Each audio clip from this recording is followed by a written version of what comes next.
This is Story Recapped. Today, I'm going to explain a horror, sci-fi and thriller film called The Changed. Spoilers ahead, watch out and take care. In the suburbs of Connecticut, Jane wakes up from a dream of a woman whimpering. Outside, her husband Mac drinks coffee with their neighbor Bill.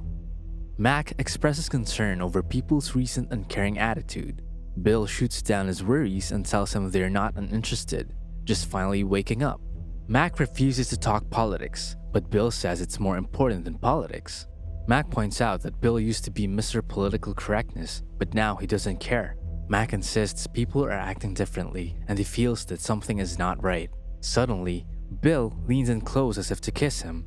Mac pushes him away, thinking Bill is teasing him.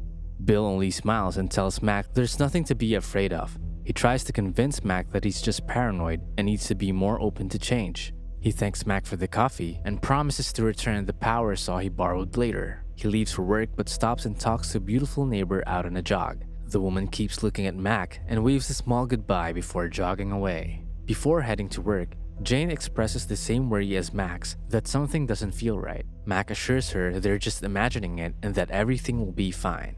Meanwhile, at the local high school, Kim stands by the lockers watching students pass by. She greets some girls, but they ignore her.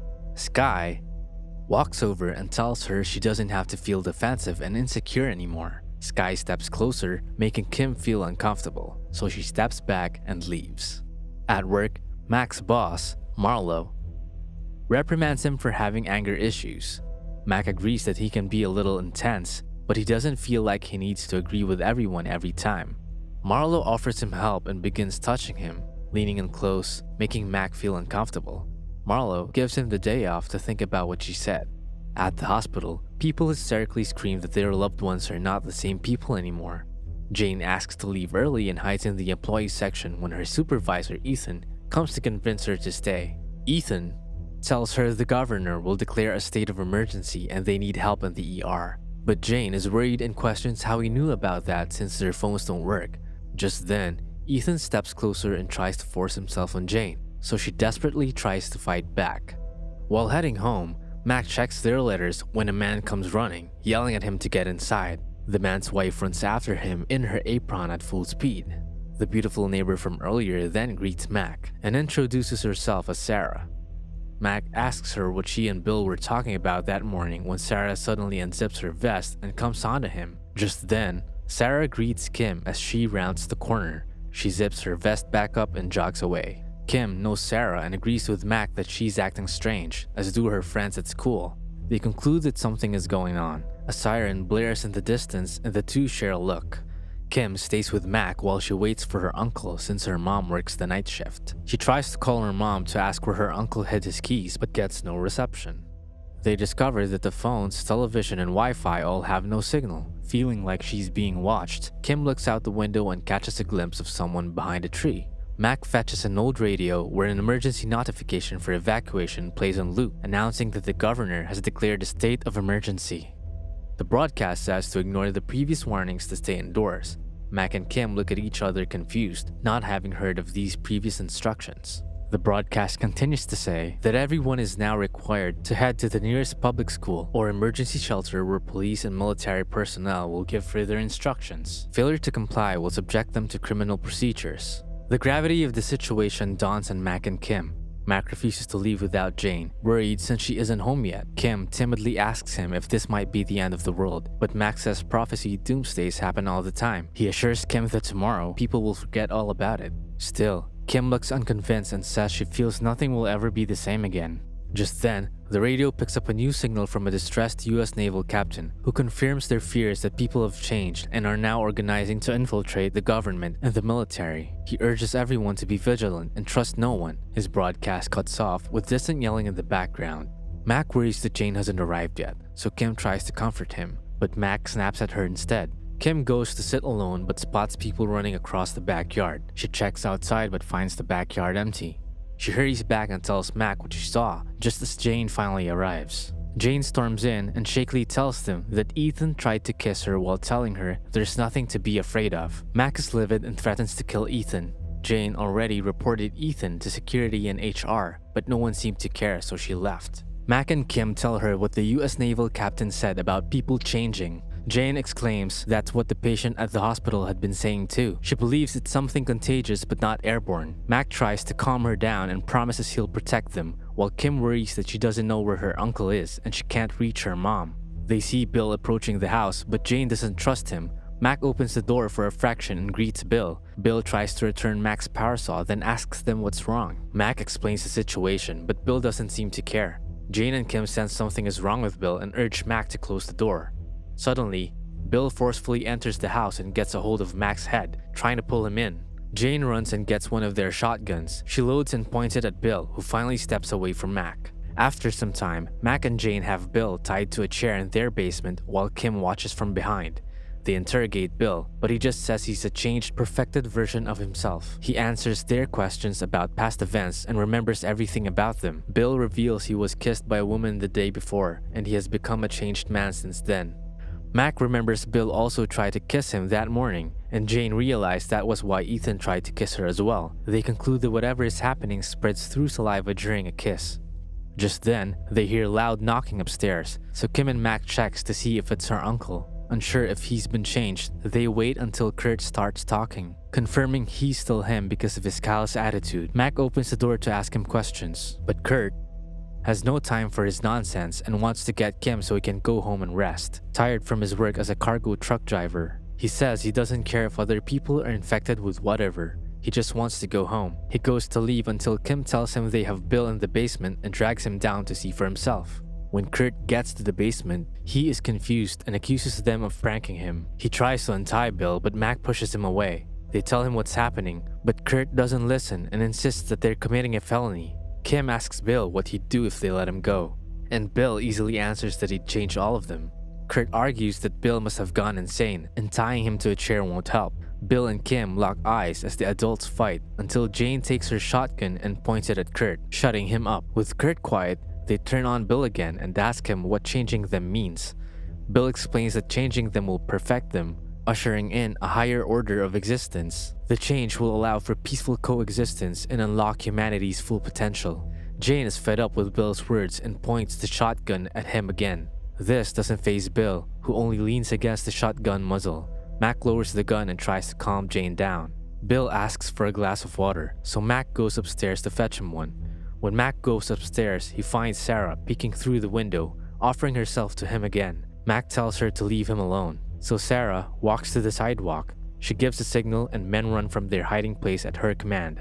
Just then, Kim asks Mac for help. Jane has her shotgun pointed at Kurt as the two argue. Mac has had it and shouts that they are currently surrounded.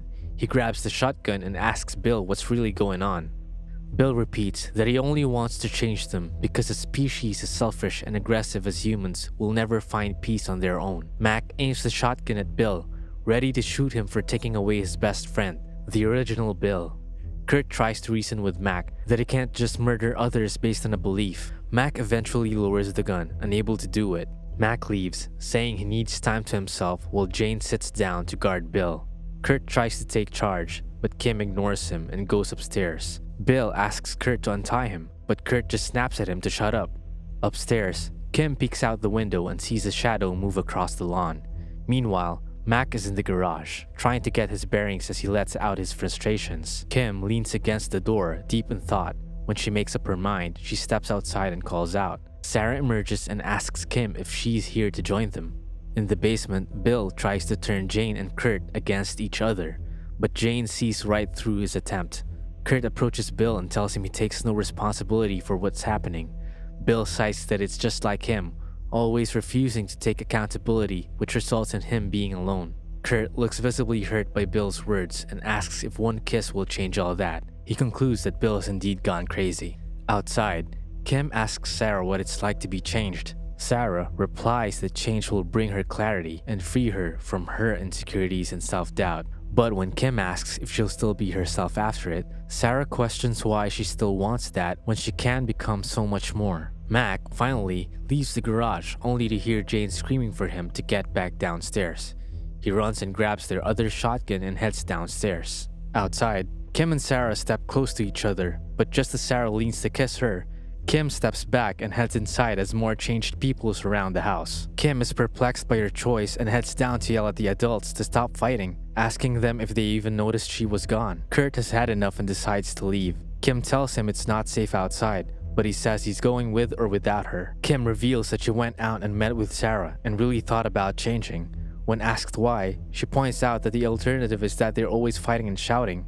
Kim also tells them they're surrounded, and the change will come for them soon. Bill confirms that there's a timeline to their plan of assimilation. In the end, Kurt still decides to leave, and the others follow him upstairs, trying to stop him. Kim calls him out for wanting to go home, but Kurt throws it back that he had to raise her after Kim's mother got knocked up and dumped Kim on him. He finally leaves, and Jane closes the door after him. Kurt doesn't get too far until the changed people surround him. Kurt starts panicking and points them towards Mac's house. Mac wants to go out and help, but Jane doesn't let him.